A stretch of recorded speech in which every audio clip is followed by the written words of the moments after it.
So in 1973, a graduate student by the name of Barbara Wolf, she's just retired from St. Thomas University as a professor over there, was working with me, and I began to think about how would I build support for this particular notion.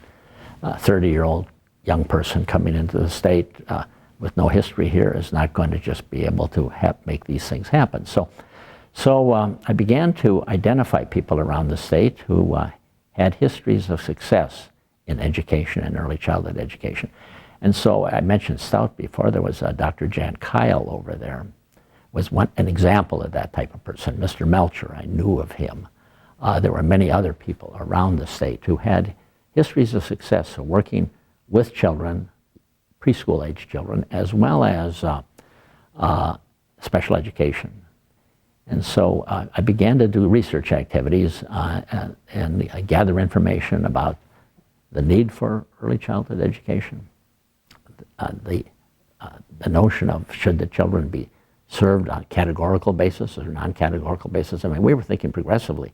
Should we continue to label kids mentally retarded, emotionally disturbed? Could we find other ways of providing service for these children? Do we need teachers? What kind of skills do the teachers need and things like that? So from 1973 till about 1980, there was this intense activity. And what happened, and it's very, it's a difficult process. We brought the people from the field into the universities, and we took the universities into the field.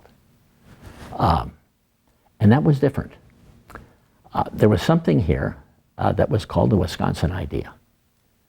And it became a driving passion of mine, the notion that the university should in fact be service to the people of the state of Wisconsin. And we began to build programs for children using that as a reference base. So we identified need. We were able to work closely with national resources and state resources, Mr. Melcher, the Department of Public Instruction, people who were already doing things in the state of Wisconsin. Helen Andreessen, right here in Eau Claire, with what was the Development and Training Center, is now REACH and things like that. Very progressive in relationship to services for kids from birth to 3. The Eau Claire Public Schools, I don't know the role of Marvin Lansing, but he was a superintendent, and he had a variety of staff here, where they were working with a national demonstration project out of Athens, Georgia, called Developmental Therapy, a program that was designed for very involved kids with, today you might call it emotional disturbance. I have trouble with that label too, but that. So we had this resource, these pieces, the Portage Project people, the people out of the Milwaukee Project, Easter Seals, United Cerebral Palsy. And so we began to bring all those people in. And in 1975, 1974, we held a conference that featured 8 national demonstration projects here in Wisconsin, and we directed it at school board members. The focus was to bring school board personnel on and inform them about what early childhood education is, what the promise of it was, and introduce them to the idea that one model doesn't fit all. There are some that are good for urban areas, some for suburban, some for rural areas, some which involve professionals, some which involve paraprofessionals, et cetera.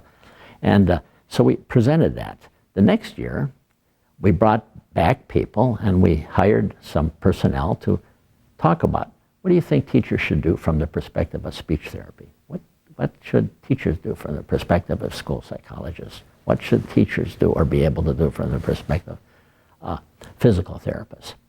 What should teachers do from the perspective of teachers? We began to define what we called publicly stated competencies quite early. It's now the rage. But in 1970, it was a new notion. And we were able to identify, validate competencies, which became part of 2 things. 1, new training programs, and 2, an effort to go to the state legislature and say we need a teacher certification, we need a teacher license in the area of early childhood special education, and we did. And again, it was Betty Vincent at the University of Wisconsin-Madison, myself at Whitewater, eventually here. They eventually built a program here under the leadership of Milo Pritchett, who was the chairman of the Department of Special Ed for years, did a marvelous job with that, Stevens Point. Began to advocate for a teacher license and certification in this area to serve kids from birth to 3 to 6. And in the late 1970s, that was adopted. And then gradually we added programs in the area of teacher training. And so that's how we got to the point where we were preparing teachers for this field of early childhood special education.